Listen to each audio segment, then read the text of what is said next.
বৈশ্বিক মহামারী করোনা ভাইরাসের কারণে যেহেতু দেশের শিক্ষা প্রতিষ্ঠানসমূহ বন্ধ রয়েছে, তাই ছাত্রছাত্রীদের পড়াশোনার কার্যক্রমকে এগিয়ে নেওয়ার প্রয়াস হিসেবে আজকের অনলাইন ক্লাস কার্যক্রম। আমি মিঠুন কুমার চক্রবর্তী, প্রভাষক, দর্শন বিভাগ, সরকারি গৌরদী কলেজ। আজকের অনলাইন ক্লাসের আলোচ্য বিষয় হচ্ছে আরোহের প্রকারভেদ। আরোহের প্রকারভেদ যুক্তিবিদ্যার দ্বিতীয় পত্রের একাদশ ও দ্বাদশ শ্রেণীর যুক্তিবিদ্যার দ্বিতীয় পত্রের তৃতীয় অধ্যায় আরোহের প্রকারভেদ আলোচনা হয়েছে। আরোহের প্রকারভেদ আলোচনা করতে গেলে আমাদের প্রথমে জানতে হবে আরোহ। আরোহ কি? এটা ক টাইপের প্রশ্ন হিসেবে সৃজনশীলে আসতে পারে। আরোহ হচ্ছে যে অনুমান প্রক্রিয়ায় বিশেষ দৃষ্টান্ত থেকে সার্বিক দৃষ্টান্তে, জানা সত্য থেকে অজানা সত্যে গমন করা হয়, তাকে সহজ কথায় আরোহ বলে বা আরোহ অনুমান বলে। আরোহ প্রধানত দুই প্রকার, যথা প্রকৃত আরোহ, অপ্রকৃত আরোহ। প্রকৃত আরোহ কি? এটাও ক টাইপের প্রশ্ন হিসেবে আসতে পারে। প্রকৃত আরোহ হচ্ছে যে আরোহ অনুমানে আরোহমূলক লম্ফ উপস্থিত, তাকে প্রকৃত আরোহ বলে। আরোহমূলক লম্ফ কি? এখন এটাও ক টাইপের প্রশ্ন হিসেবে আসতে পারে। আরোহমূলক লম্ফ কি? লম্ফ মানে লাভ দেওয়া কি? মানে হঠাৎ করে একটি দুটি উদাহরণ বা ধাপ থেকে হঠাৎ করে সিদ্ধান্ত স্থাপন করার যেইটা প্রক্রিয়া। অর্থাৎ আরোহমূলক লম্ফ হচ্ছে অনুমানের এমন প্রক্রিয়া যা কিছু বিশেষ দৃষ্টান্ত থেকে সার্বিক দৃষ্টান্তে গমন করা হয় এবং জানা সত্য থেকে অজানা সত্যে আমরা উপনীত হই। প্রকৃত আরোহ, এই প্রকৃত আরোহর আবার বিশ্লেষণ করলে আমরা পাই তিন প্রকার আরোহ। সেটা হচ্ছে বৈজ্ঞানিক আরোহ, অবৈজ্ঞানিক আরোহ, সাদৃশ্য অনুমান। বৈজ্ঞানিক আরোহটা পরীক্ষার জন্য অত্যন্ত গুরুত্বপূর্ণ। বৈজ্ঞানিক আরোহ, অবৈজ্ঞানিক আরোহ বা সাদৃশ্য অনুমান। তো বৈজ্ঞানিক আরোহটা কি? বৈজ্ঞানিক আরোহ হচ্ছে এমন আরোহ যেখানে কার্যকরণ নীতি ও প্রকৃতির নিয়মানুবর্তিত নীতির উপর ভিত্তি করে কোনো সার্বিক সংশ্লেষক দৃষ্টান্ত স্থাপন করার প্রক্রিয়াকে বৈজ্ঞানিক আরোহ বলে। এখন এক্ষেত্রে কার্যকরণ নীতি, প্রকৃতির নিয়মানুবর্তিত নীতি, সংশ্লেষক যুক্তিবিজ্ঞ, এই তিনটাকে ব্যাখ্যা করার বা বিশ্লেষণ করার প্রয়োজন আছে বলে আমি মনে করি। কার্যকরণ নীতি অনুসারে পৃথিবীতে বা জগতের প্রত্যেকটি কার্যেরই কারণ আছে। কারণ ছাড়া কোনো কার্য ঘটতে পারে না। প্রকৃতির নিয়মানুবর্তিত নীতি কি? প্রকৃতির নিয়মানুবর্তিত নীতি অনুযায়ী প্রকৃতি সকল সময় একই আচরণ করে। প্রকৃতি একই অবস্থায় সর্বদা একই রূপ আচরণ করে। অর্থাৎ অতীতে একজন ব্যক্তি যদি খালি হাতে আগুনে যদি স্পর্শ করে, তার হাত পুড়ে যাবে। বর্তমানেও কোনো ব্যক্তি যদি খালি হাতে আগুনকে স্পর্শ করে, তাহলে তার হাত পুড়ে যাবে। ঠিক তেমনি সংশ্লেষক যুক্তিবিজ্ঞ কি? এটা ক টাইপের প্রশ্ন হিসেবে খুব গুরুত্বপূর্ণ একটি প্রশ্ন। সংশ্লেষক যুক্তিবিজ্ঞ হচ্ছে যে যুক্তিবিজ্ঞে সিদ্ধান্তটি একটি নতুন তথ্য উপস্থাপন করে, যা আশ্রয় বাক্যগুলো থেকে এর সিদ্ধান্তটি একটু নতুনত্ব থাকে। এখন পরীক্ষায় আমাদের সৃজনশীল প্রশ্ন হিসাবে কিরকম উদ্দীপক সাজাতে পারে বৈজ্ঞানিক আরোহ থেকে? যেরকম প্রশ্নে থাকতে পারে রহিম হয় মরণশীল, করিম হয় মরণশীল, যাদব হয় মরণশীল, সুতরাং সকল মানুষ হয় মরণশীল। এরকম একটি উদ্দীপক যদি থাকে তাহলে এর গ নম্বরে হয়তো প্রশ্ন থাকতে পারে যে উদ্দীপক 1, যে আমি একটু আগেই যে উদ্দীপকটা আলোচনা করলাম, যে রহিম হয় মরণশীল, করিম হয় মরণশীল, যাদব হয় মরণশীল, সুতরাং সকল মানুষ হয় মরণশীল। এই উদ্দীপকটি যদি থাকে এবং এটা একটি প্রশ্ন থাকে যে আলোচ্য উদ্দীপকটিকে তোমার পাঠ্যপুস্তক অনুসারে ব্যাখ্যা, এরকম একটি প্রশ্ন থাকলে তাহলে বুঝে নিতে হবে যে এই উদ্দীপকটি একটি বৈজ্ঞানিক আরোহকে, আলোচ্য উদ্দীপক অনুসারে একটি বৈজ্ঞানিক আরোহকে আলোচনা করা হয়েছে। এখন বৈজ্ঞানিক আরোহ কেন হয়েছে? কারণ এই যে এই উদাহরণটিতে আরোহমূলক লম্ফ কার্যকর রয়েছে। যেমন এখানে জানা থেকে অজানায় গমন হয়েছে। যেমন রহিম, করিম বা যাদব এদের মরণশীলতা পর্যবেক্ষণ করে আমরা সকল মানুষের এরকম একটি অজানা বিষয়ে গমন করেছি এবং বিশেষ থেকে সার্বিক যুক্তিবিদকে উপনীত হয়েছে।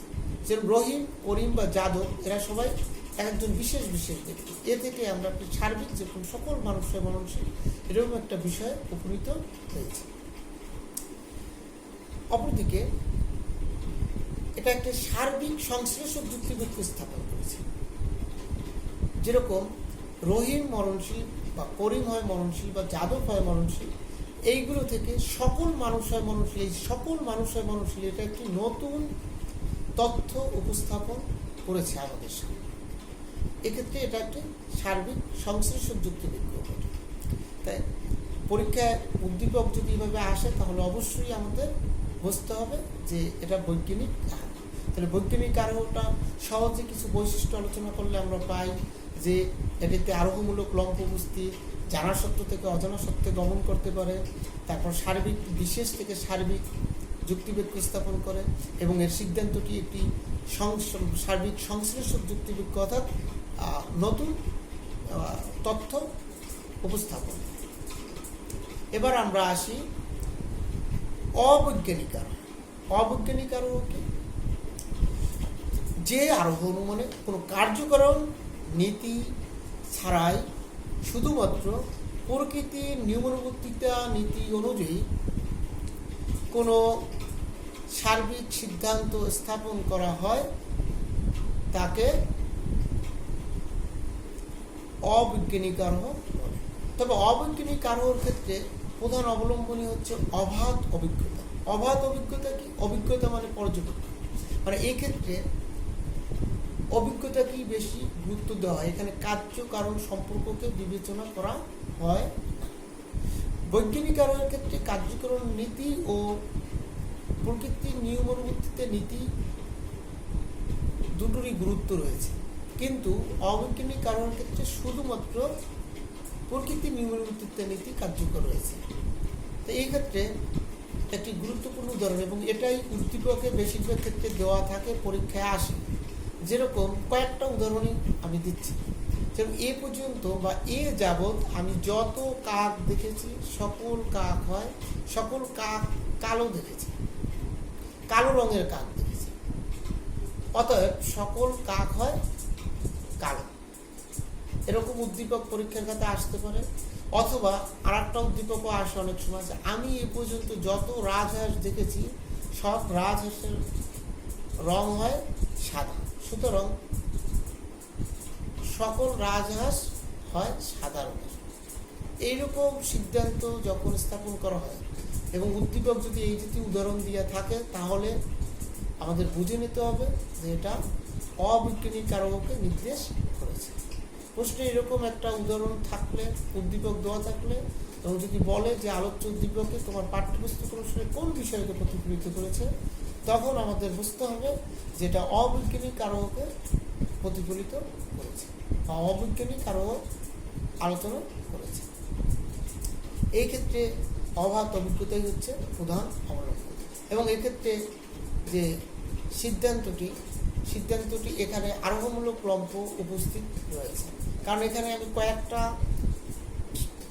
কালো কাক অথবা কয়েকটি সাদা বক অথবা কয়েকটি সাদা রাজহংস দেখে আমি সিদ্ধান্ত নিয়েছি সকল রাজহংস হয় সাদা অথবা সকল বক হয় সাদা অথবা সকল কাক হয় কালো। সুতরাং এটি একটি অবৈজ্ঞানিক আরোহের উৎকৃষ্ট উদাহরণ। এখন আমরা আলোচনায় আসি সাদৃশ্য অনুমান। এই সাদৃশ্য অনুমান থেকে পরীক্ষায় অবশ্যই প্রশ্ন থাকে। সাদৃশ্য অনুমান কি? প্রথমে ক টাইপের প্রশ্ন হিসেবে আসতে পারে সাদৃশ্য অনুমান। এক্ষেত্রে বানানটা দেখার খুব গুরুত্ব আছে, কারণ বানানটা প্রায় ক্ষেত্রে অনেকেই প্রায়শই ভুল করে। সাদৃশ্য অনুমান, তাই সাদৃশ্য অনুমান কি? যদি দুটি বিষয় বা বস্তু বা ঘটনার মধ্যে কিছু কিছু বিষয়ের সাদৃশ্য বা মিল থাকে, এই সাদৃশ্য বা মিলগুলোর উপর ভিত্তি করে যদি মনে করা হয় এদের কোনো একটি বিষয়ের একটি বিশেষ গুণ উপস্থিত রয়েছে, তখন আমরা অনুমান করি বা সিদ্ধান্ত গ্রহণ করি অপর বস্তুর ক্ষেত্রেও বা অপর ঘটনার ক্ষেত্রেও ওই বিশেষ বিষয়টি উপস্থিত রয়েছে। ঠিক আছে, এরূপ অনুমানকে সাদৃশ্য অনুমান বলে। সাদৃশ্য অনুমান যেরকম আমরা একটি উদাহরণ দিতে পারি, যেরকম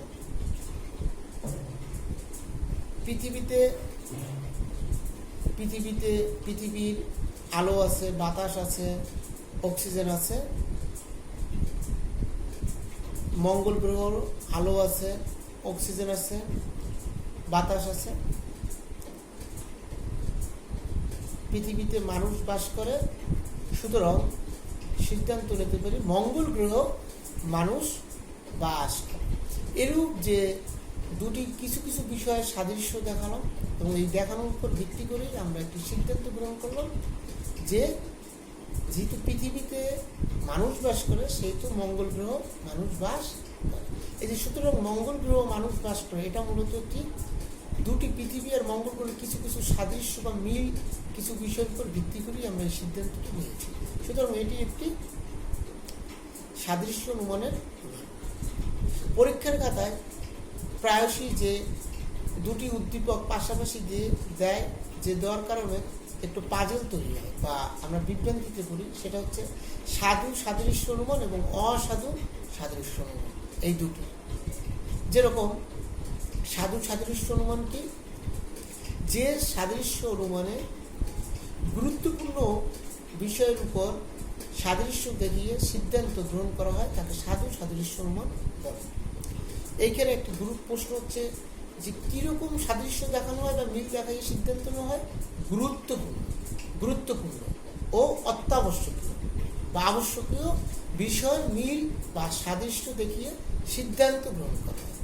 এখন একটি উদাহরণের মাধ্যমে বিষয়টি পরিষ্কার করার চেষ্টা করি। সেটা হচ্ছে যে সাধু সাদৃশ্য মানের উদাহরণটি হচ্ছে যেরকম মানুষের হৃৎপিণ্ড আছে, মানুষের মানে চামড়া আছে, রক্ত আছে, মাংস আছে। মানুষের কষ্টের অনুভূতি আছে, কষ্ট পেলে দুঃখ পেলে মানুষ কান্না করে, ব্যথা করে। ঠিক কুকুরের রক্ত আছে, মাংস আছে, চামড়া আছে এবং কুকুরের ব্যথার অনুভূতি আছে। মানুষ যদি আঘাত পায় তাহলে মানুষ কান্না করে, বা মানুষকে যদি কোনো কিছু দিয়ে একটি আঘাত করা হয় বা রক্ত বের করা হয় তাহলে মানুষ কান্না করে। ঠিক একইভাবে কুকুরকেও যদি আঘাত করা হয় তাহলে কুকুরও কষ্ট অনুভব করে এবং কুকুরও কান্না করে। তাহলে এই যে এই সিদ্ধান্তটি, এই যে আমরা বললাম যে মানুষ ব্যথা পেলে বা আঘাত পেলে কান্না করে, কুকুরও আঘাত পেলে কান্না করে। তাহলে এই যে বিষয়ের যে সাদৃশ্য অনুমান দুটো কিছু গুরুত্বপূর্ণ বিষয়ের আমরা সাদৃশ্য বা মিল দেখে যে সিদ্ধান্তটি গ্রহণ করলাম যে মানে মানুষ আঘাত পেলে কান্না করে, সুতরাং কুকুরও আঘাত পেলে কান্না করে। এই যে সুতরাং কুকুরও আঘাত পেলে কান্না করে, এই বিষয়টি হচ্ছে একটি সাধু সাদৃশ্য অনুমান। কারণ এইখানে যে মানে আমরা কুকুর ও মানুষের মধ্যে যে মিল বা সাদৃশ্যগুলো দেখিয়েছি, এই সাদৃশ্য বা মিলগুলো ছিল অত্যন্ত গুরুত্বপূর্ণ মিল। সেরকম রক্ত, মাংস, চামড়া, ব্যথার অনুভূতি, এই বিষয়গুলো হচ্ছে গুরুত্বপূর্ণ সাদৃশ্য বা অপরদিকে অসাধু সাদৃশ্য অনুমান কি? যে সাদৃশ্য অনুমানে বাহ্যিক ও অগুরুত্বপূর্ণ বিষয়ের সাদৃশ্য বা মিলের উপর ভিত্তি করে কোনো সিদ্ধান্ত স্থাপন করা হয় তাকে অসাধু সাদৃশ্য অনুমান বলে। এই অসাধু সাদৃশ্য অনুমানের একটি গুরুত্বপূর্ণ উদাহরণ হচ্ছে যেরকম মানুষ কথা বলতে পারে, হাসতে পারে, কান্না করতে পারে, রেডিও হাসতে পারে, কথা বলতে পারে, কান্না করতে পারে। সুতরাং মানুষের প্রাণ আছে, সুতরাং রেডিওরও প্রাণ আছে। এই যে সুতরাং রেডিওরও প্রাণ আছে, এটি একটি অসাধু সাদৃশ্য অনুমানের বৈশিষ্ট্য। কারণ এই রেডিওরও প্রাণ আছে এই বিষয়টি আমরা জানি যে বাস্তবেও আমরা পাই না। এমনকি যে এই যে আমরা এখানে যে সাদৃশ্য বা মিলগুলো দেখিয়েছি, এই মিলগুলো ছিল মূলত অগুরুত্বপূর্ণ ও বাহ্যিক। এরকম আরও কিছু উদাহরণ আছে, যেমন রহিম ও করিম এরা দুই ঘনিষ্ঠ বন্ধু। রহিমের উচ্চতা 6 ফিট। রহিম সাদা ড্রেস পরে। রহিম সুন্দরভাবে কথা বলতে পারে। করিম, সেও 6 ফুট লম্বা, সুন্দরভাবে কথা বলতে পারে, সেও সাদা পোশাক পরে। দুইজন রহিম ও করিম উভয় ব্যক্তিরই চুলের রং কালো। রহিম হয় মেধাবী ছাত্র, সুতরাং করিমও হয় মেধাবী ছাত্র। এই যে সুতরাং করিমও হয় মেধাবী ছাত্র, এই বিষয়টি একটু অসাধু সাদৃশ্য অনুমানের দৃষ্টান্ত। কারণ এখানে উচ্চতা বা গায়ের রং বা পোশাক পরিচ্ছদের কালার, এইগুলোর উপরে ভিত্তি করে কখনোই আমরা বলতে পারি না যে উভয় ব্যক্তি মেধাবী, বা রহিম মেধাবী হলে করিম ও মেধাবী। এখানে অসাধু সাদৃশ্য অনুমান করেছে। এখন এই আমাদের সাধারণত পরীক্ষায়, বোর্ড পরীক্ষায় বা আমাদের বিভিন্ন একাডেমিক পরীক্ষায় যে প্রশ্নগুলো আসে, এই যে সাধু সাদৃশ্য অনুমান ও অসাধু সাদৃশ্য অনুমান, এইগুলো থেকে সাধারণত উদ্দীপক দিয়ে থাকে। এবং উদ্দীপক দেওয়ার পরে সাধারণত এরকম প্রশ্ন আসে যে গ নম্বরে প্রশ্নটা আসলো যে কোনো একটা উদ্দীপকের ভিতরে যে এই যে 3-4টা উদ্দীপক আলোচনা করলাম, যে উদাহরণ, এই যে কোনো একটা উদাহরণ দেওয়ার পরে বললো যে উদাহরণটিতে উদ্দীপকে তোমার পাঠ্যপুস্তকে কোন বিষয়কে প্রতিফলিত হয়েছে। তো প্রতিফলিতর ক্ষেত্রে সেক্ষেত্রে উদ্দীপকটা যদি সাধু সাদৃশ্যমান বা অসাধু সাদৃশ্যমানে থাকে তা বলতে হবে। তারপর ঘ নম্বরে সাধারণত প্রশ্ন দেয় যে উদ্দীপক 1 ও উদ্দীপক 2, অর্থাৎ আমি একটু আগে যে উদাহরণগুলো আলোচনা করলাম, যে উদাহরণ 1, উদাহরণ 2, এই উদাহরণ 1 আর উদাহরণ 2 যে আলোচনা করলাম, এই বলবে যে হয়তো ঘ নম্বর প্রশ্ন যে উদাহরণ 1 ও উদাহরণ 2 এর উদ্দীপক 1 ও উদ্দীপক 2 এর কোন বিষয়কে আলোকপাত করেছে এবং এগুলোর পার্থক্য বা এগুলোর তুলনামূলক বিশ্লেষণ করে। তখন বুঝতে হবে সাধু সাদৃশ্য অনুমান ও অসাধু সাদৃশ্য অনুমানের পার্থক্য নির্ণয় করতে। ঠিক আছে, আজকে অনলাইন ক্লাস এখানেই শেষ। সবাইকে ধন্যবাদ।